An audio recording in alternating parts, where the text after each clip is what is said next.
Salut chers abonnés, c'est encore moi, c'est vos Arnaud. Ce soir, je suis là pour vous éclaircir un peu sur une notion de physique, précisément l'énergie mécanique. Voilà, donc sans plus tarder, nous allons passer à la lecture. Lors de la demi-finale de la CAN de janvier 2024, ayant opposé l'équipe de la Côte d'Ivoire à celle de la RDC Congo, un joueur ivoirien inscrit un but en réussissant une reprise de volée au coup de pied. La balle rebondit au sol en un point A, atteint sa plus grande hauteur H en un point B, avant d'amorcer sa chute dans le but. La situation est traduite par la figure ci-dessous. Les commentaires journalistiques issus de ce match ont permis de recueillir les données suivantes. Masse du ballon, M égale à 450 grammes. Énergie du ballon en A, E égale à 120 joules. Vitesse du ballon en B, VB égale à 12 mètres par seconde. En ce lieu, G égale à 10 newtons par kilogramme. Un élève de la classe ayant suivi le match désire déterminer la hauteur H et te sollicite. Question 1. Définir l'énergie potentielle du pesanteur. Question 2. Définir l'énergie cinétique. Question 2. Indique au point A 2.1 l'énergie potentielle du pesanteur du ballon. 2.2 l'énergie cinétique du ballon. 2.3 l'énergie mécanique du ballon. Question 3. Détermine au point B l'énergie cinétique du ballon. 3.2 l'énergie potentielle du pesanteur du ballon. Et question 4. Déterminer la hauteur HB atteinte par la balle. Donc, sans plus tarder, nous allons commencer en temps à la première question. Donc, nous avons le schéma ici devant nous. C'est juste un petit exercice pour vous éclaircir un peu sur les énergies, énergie cinétique, énergie potentielle, énergie mécanique. Voilà. Donc, voici le schéma. Donc, la balle quitte le point A du point B et franchit la ligne de but. Donc, nous allons voir comment déterminer la hauteur de la balle, puisque c'est l'objectif de notre exercice, c'est de déterminer la hauteur atteinte par la balle. Donc, sans plus tarder, nous allons commencer. Alors, la première question, on nous demande, question 1. 1. Donc, définir l'énergie potentielle du pesanteur. Comme on entend bien, l'énergie potentielle du pesanteur, c'est l'énergie que possède un corps du fait de sa hauteur par rapport au sol. Donc, l'énergie potentielle, c'est déterminé toujours par rapport au sol. Donc, la référence ici pour nous, c'est toujours le sol. Donc, l'énergie potentielle, c'est défini comme l'énergie d'un corps du fait de sa hauteur par rapport au sol. Donc, n'oubliez pas ça. Donc, voici comment nous pouvons définir l'énergie potentielle d'un corps. Donc, nous allons passer maintenant à la deuxième question. L'énergie cinétique. L'énergie cinétique, c'est l'énergie que possède le corps du fait de sa vitesse. Donc, l'énergie cinétique est en fonction de la vitesse. Donc, l'énergie cinétique, c'est l'énergie que possède le corps du fait de sa vitesse. Donc, voici un peu les deux questions que nous avons posées. La définition de l'énergie potentielle du pesanteur et la définition de l'énergie cinétique. Donc, les deux définitions sont là. Donc, nous allons passer maintenant à la question 2. Donc, après avoir fini avec la première question, qui est la définition des deux énergies, nous allons passer maintenant à la question 2. Dans la question 2, on nous dit indique en A 2N et P du ballon. Et P, c'est l'énergie potentielle du pesanteur du ballon. Donc, en A, l'énergie potentielle du ballon. Ici, dans les données, on nous dit quoi? On nous dit ici en A, E égale à 120 joules. Donc, nous allons voir comment déterminer EP en A. Nous sommes ici au point A. Le point A est situé au sol. Le point A est au sol. Donc, si on nous demande ici de trouver l'énergie potentielle en A, on a dit d'abord l'énergie potentielle, c'est l'énergie que possède un corps du fait de sa hauteur par rapport au sol. Et nous avons le point A ici qui est situé au sol. Donc, au sol, ça veut dire qu'il n'y a pas de hauteur. Donc, si la hauteur en A fait 0, c'est qu'il n'y a pas d'énergie potentielle. Voilà. Donc, c'est ce que nous avons dit. En A, H égale à 0. Car A est situé au sol. Donc, EP égale à 0. Voilà. Donc, voici ce que nous pouvons dire. En A, il n'y a pas d'auteur. Donc, comme il n'y a pas d'auteur, c'est qu'il n'y a pas d'énergie potentielle.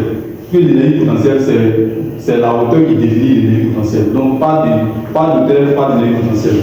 Nous allons passer maintenant à la question de l'énergie cinétique du ballon.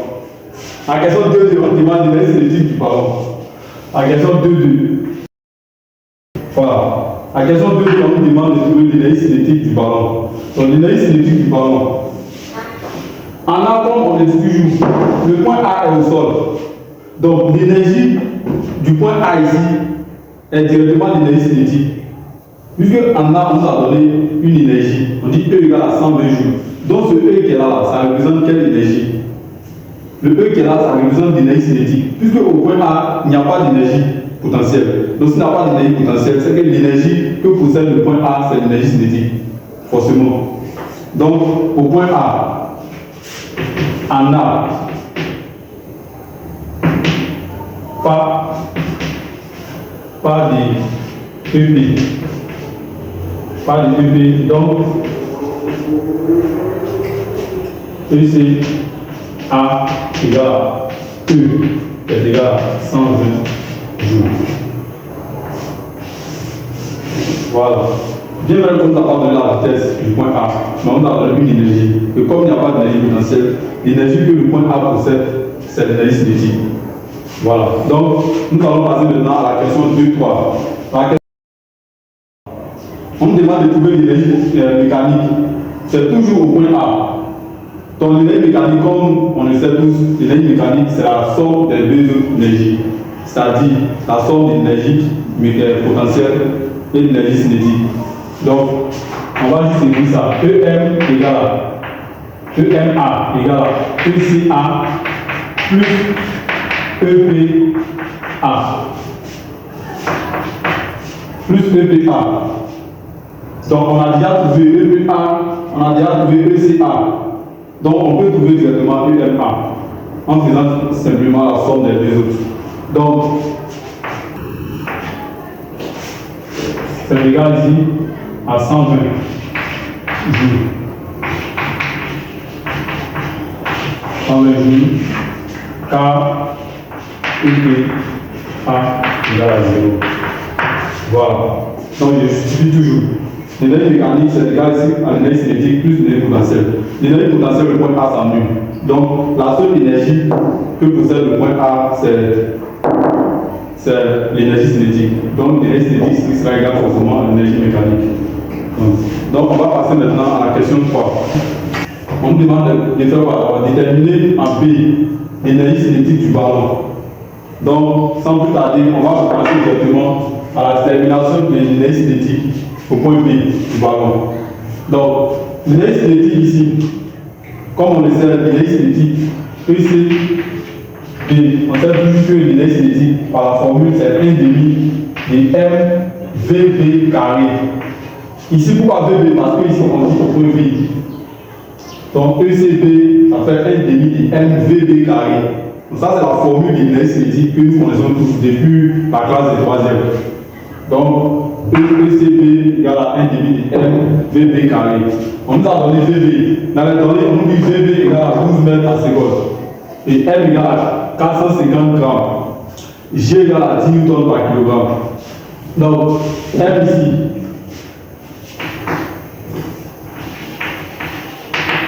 M égale à 450 grammes. Ici, nous sommes en physique.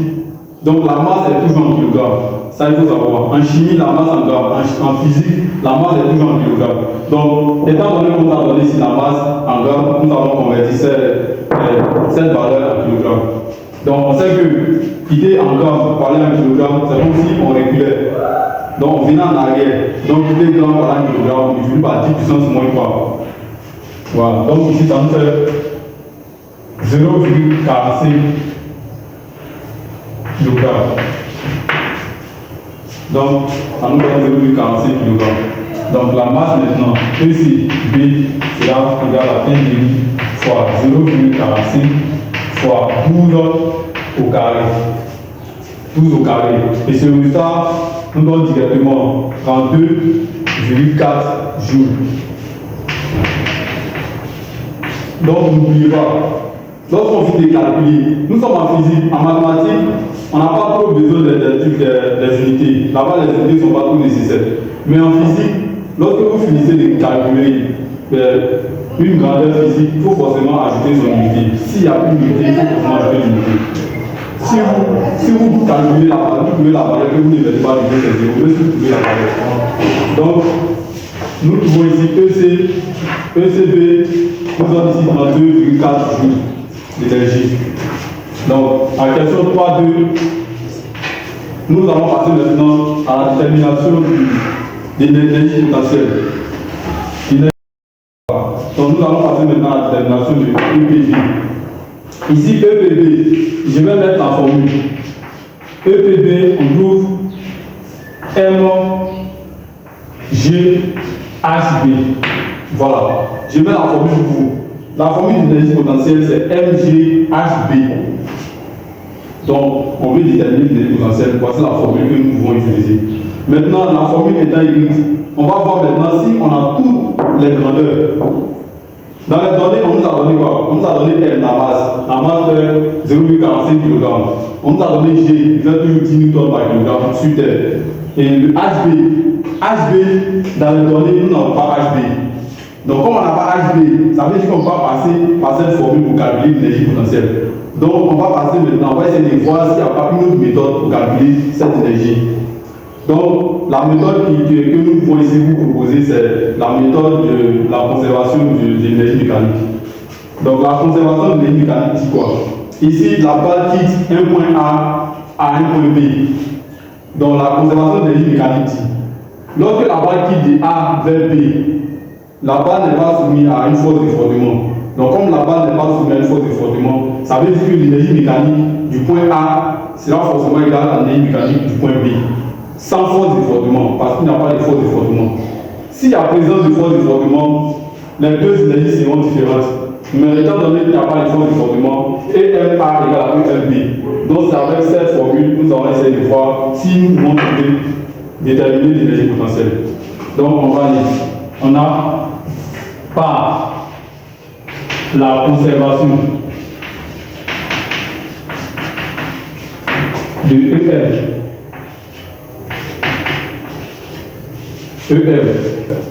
L'énergie mécanique au point A égale l'énergie mécanique au point B.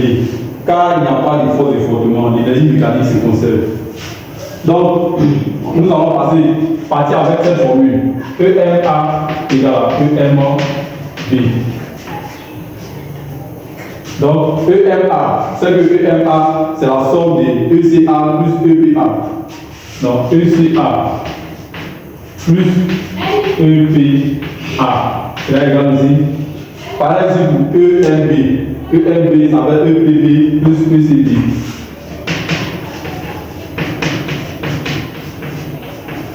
Voilà.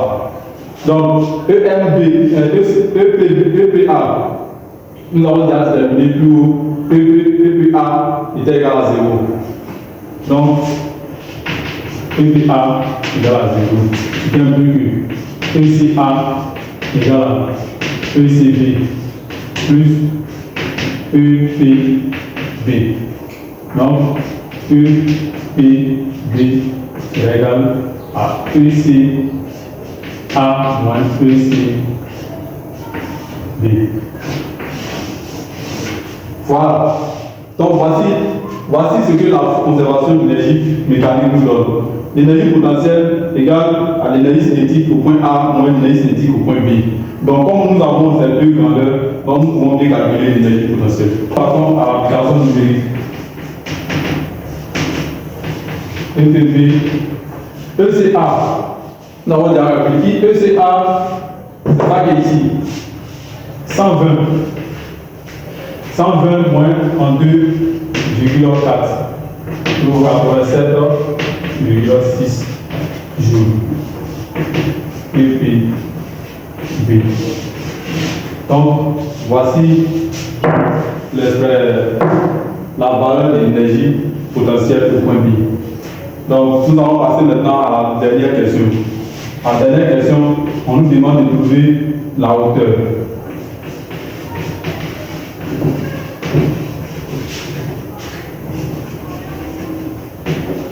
Donc, la dernière question demande de trouver la hauteur en B, HB. Donc, trouver la hauteur en B, c'est pas compliqué, ça dépend directement de la formule de l'énergie potentielle. Vu que nous avons déjà déterminé l'énergie potentielle, vous connaissez directement la formule de l'énergie potentielle. EPB égale à MGHB. Donc, par cette formule, nous pouvons déterminer ici la hauteur. Donc, si nous tirons ici la hauteur, on nous donne EPB sur MG. Voilà. Donc, voici ce que la hauteur, l'expression de la hauteur. EPB sur MG. Notation numérique. Trouvons 87,6 sur 0,46 par 10.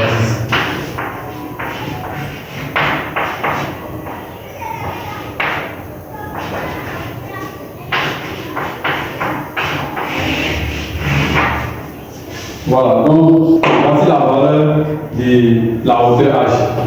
Donc ainsi, on fait un autre exercice et n'oubliez pas de vous abonner si vous êtes toujours nouveau. Nous faisons toujours des bons exercices. Donc à tous les niveaux. Ce n'est pas seulement que les classes d'examen, aussi les classes intermédiaires, les classes de seconde, première, même sixième. Donc voici un exercice, je pense que c'est un exercice de type troisième, mais un élève de terminale peut se retrouver dedans aussi. Donc, chacun a ses difficultés. Donc, si vous avez des difficultés, n'oubliez pas de mettre ça en commentaire. Donc, nous allons prendre le plaisir de lire vos commentaires et d'essayer de répondre à vos questions.